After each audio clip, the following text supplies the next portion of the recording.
चलिए, last time हमने किया था टॉपिक नियरेस्ट नेबर डिस्टेंस के बारे में, आपको मैंने फॉर्मूले करवा दिए थे। नियरेस्ट नेबर डिस्टेंस का जो रिलेशन होता है एज लेंथ के साथ, और हमने किया था रेडियस ऑफ एटम के साथ रिलेशन, बॉडी सेंटर में भी किया था, सिंपल क्यूबिक में भी किया था, फेस सेंटर में भी। उसके रिलेटेड कुछ न्यूमेरिकल मेरे पास हैं, दीज आर इंपॉर्टेंट न्यूमेरिकल्स। यहाँ पे न्यूमेरिकल है जीनॉन। जीनॉन क्रिस्टलाइजेज इन फेस सेंटर्ड क्यूबिक लैटिस। अभी जीनॉन है, आपको वैसे तो एटॉमिक नंबर याद रखने की यहां पर जरूरत नहीं है, लेकिन फिर भी कुछ कॉमन एलिमेंट्स होते हैं, उनका एटॉमिक नंबर आपको पता होना चाहिए। लाइक जीनॉन है, यहां पर जीनॉन का जो एटॉमिक नंबर होता है दैट इज 54। अगर मैं इसकी कॉन्फ़िगरेशन लिखूं that is 5s2 5p6, so this is a noble gas, yes, belonging to group 18 elements. तो ये नोबल गैस है, 5s2 5p6, जीनॉन है 54। इसकी यहां पर हमें कोई भी आवश्यकता नहीं है, कोई जरूरत नहीं है। यहां पर जीनॉन किस में क्रिस्टलाइज हो रहा है, दिस इज इंपॉर्टेंट, क्योंकि ये सॉलिड स्टेट है, फेस सेंटर्ड क्यूबिक लैटिस। जब हमने देखा कि ये फेस सेंटर्ड है, FCC है, तो हमारे दिमाग में पूरी डेरिवेशन आनी चाहिए उसी टाइम हमारे पास डेरिवेशन आ जाती है कि फेस सेंटर में मैंने D का A के साथ रिलेशन किया था, D का R के साथ रिलेशन किया था। वो कैसे किया था? अगर मान लीजिए आपको रिलेशन याद नहीं आ रहा तो उसी वक्त आप डिराइव भी कर सकते हो। कैसे कर सकते हो? ये मैंने आपको करवाया था लास्ट टाइम। आई होप सभी को याद होगा कि वी नो FCC में अगर मान लीजिए आपको भूल गया, मान लीजिए मुझे भूल गया, तो वी नो FCC में क्या होता है, एक एटम होता है सेंटर पे और 8 एटम्स होते हैं कॉर्नर्स पे। तो हमने इसे अरेंज किया था ऐसे करके कुछ A B C, this is edge length A, so this is called AC। तो हमने AC फाइंड किया था, AC was A square plus A square that is equal to 2A square root, so that is equal to root 2A। और उसके बाद यहां पर question क्या पूछा गया है, what is the nearest neighbour distance. वो भी हमने किया था लास्ट टाइम कि इस एटम का जो नेबर है, जो इसके सबसे क्लोजेस्ट है, वो ये नहीं है, वो ये है। सो इसका मतलब अगर मैं AC का हाफ कर दूं, AC का अगर मैं हाफ करूंगा तो मेरे पास क्या आ जाएगा, D, and that D is called nearest neighbour distance. Very simple. और अगर मैं D का हाफ करूंगा तो मेरे पास क्या आ जाएगा, radius. So R is equal to D/2। So मैंने 1 मिनट में पहले डेरिवेशन करके सॉल्व कर लिया, मुझे भूल जाता है तो मैं ऐसे डिराइव करके उसी टाइम रिलेशन फाइंड कर लेता हूं। ठीक है। सो मेरे पास क्या पूछा गया है, what is the nearest neighbour distance. तो क्या है, D is equal to 1/2 of AC and AC is called √2A। So √2A का डिवीजन कीजिए 2 के साथ, या हम कैसे कर सकते हैं, देखिए √2A, 2 को क्या लिख सकते हैं हम, √2 इंटू √2, कैंसल। सो मेरे पास आ गया सिंपली A/√2। कहां 2 2 थे, कहां मैंने एक 2 लिख दिया यहां पर। एंड √2 की वैल्यू सभी बच्चों को पता होती है, दैट इज इक्वल टू 1.414। सो मेरे पास D क्या आ गया, एज लेंथ A कितना है यहां पर, देखिए edge of the unit cell is 620 picometre.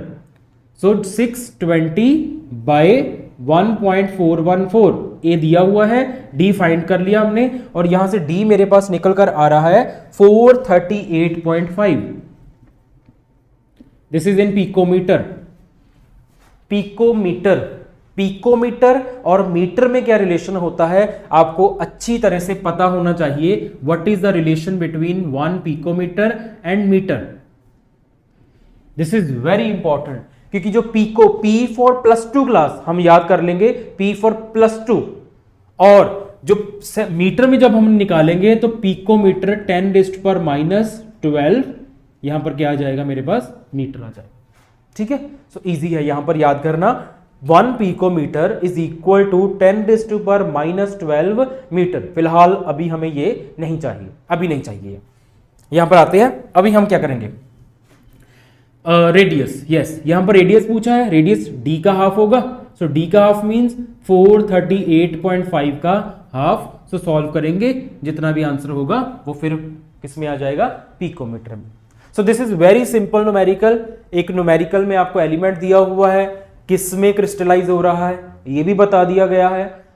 अगर एफसीसी है तो एफसीसी का रिलेशन मुझे उसी वक्त पता होना चाहिए, वैसे ही आपको अच्छी तरह से अब याद होना चाहिए कि D is equal to √2a/2।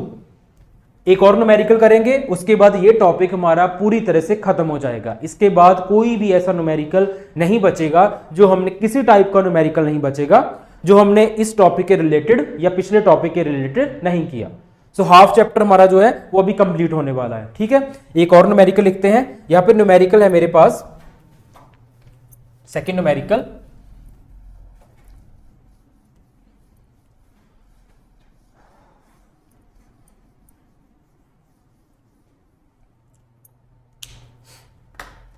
this is called cesium chloride has BCC arrangement.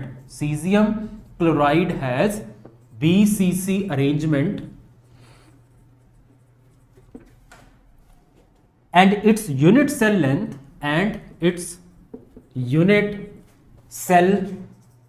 length is 400 picometer. What is the inter-ionic distance? What is the inter-ionic distance? अभी यहां पर कंफ्यूज नहीं होना हमने। इंटर आयोनिक का मीनिंग क्या है? देखिए यहां पर दो एलिमेंट है, सीजियम एंड क्लोराइड। क्योंकि एक आयोनिक कंपाउंड है सीजियम क्लोराइड, कैसे बनेगा? Caesium positive Cl negative. अगर ये एक बीसीसी अरेंजमेंट है तो बीसीसी अरेंजमेंट का जो टॉपिक है वो हमने ऑलरेडी कवर किया हुआ है। मैं फिर से दोबारा इसलिए करवाता हूं ताकि आपकी प्रैक्टिस होती रहे साथ में। सो बीसीसी में हमने देखा है 8 एलिमेंट्स होते हैं कॉर्नर पे, एक होता है कि बॉडी के सेंटर में। सीजियम क्लोराइड के केस में क्या होगा? जो सेंटर में है वो सीजियम है, सेंटर में होता है सीजियम, जो कॉर्नर पे है वो क्लोराइड है। सारे ही क्लोराइड कॉर्नर्स को ऑक्यूपाई कर रहे हैं यहां पर। ठीक है, ऐसे ही नीचे ये है सीजियम क्लोराइड। क्वेश्चन क्या पूछा है? What is the inter ionic distance? Inter ionic means caesium and chloride में डिस्टेंस कितना है। सीजियम को क्लोराइड का डिस्टेंस यहां से फाइंड कर सकते हैं, इतना डिस्टेंस पूछा है या इतना पूछा है। ये मैंने क्यों ड्रॉ किया? क्योंकि लास्ट टाइम हमने किया हुआ है डेरिवेशन को, आप मेरी पिछली वीडियो को देखेंगे, आप उसमें देखेंगे कि इस डिस्टेंस को हमने कैसे फाइंड किया हुआ है।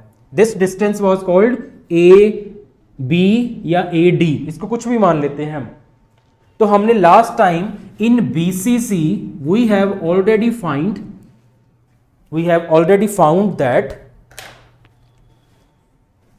Nearest neighbour distance D, that is called inter-ionic distance. Here D is called inter-ionic distance, or it is also called nearest neighbor distance. And the relation in case of BCC is D is equal to √3a/2. ये कैसे आया? आपको इसके लिए मेरी पुरानी video को देखना पड़ेगा। ठीक है, सो D आ गया मेरे पास √3a/2 एंड A कितना दिया हुआ यहां पर? सेल की लेंथ जो है वो एज लेंथ होती है, वो गिवन है मेरे पास 400 पिकोमीटर। So √3 × 400 divided by 2। सो यहां पर सॉल्व करेंगे हम इसको। सॉल्व करने के बाद कितना आएगा मेरे पास? अभी मेरे पास इसको सॉल्व करेंगे तो कुछ आ जाएगा, सॉल्व कर लेते हैं। ये आ गया 200, √3 × 200। सॉरी, आपको √3 का फॉर्मूला पता है। √3 कितना होता है? उसको 200 के साथ मल्टीप्लाई करोगे तो मेरे पास आंसर आ जाएगा पिकोमीटर में। ये आपको आंसर फाइंड करना होगा। लास्ट टाइम मैंने करवाया। You have homework, you have to find the value of √3। Okay, so this is all about nearest neighbour distance, edge length, radius of atom, उसके related numericals, tetrahedral voids, octahedral voids, ये सारा topic हमारा यहां पर cover होता है। सो इसी के साथ हमारा जो हाफ चैप्टर है वो कंप्लीट होता है।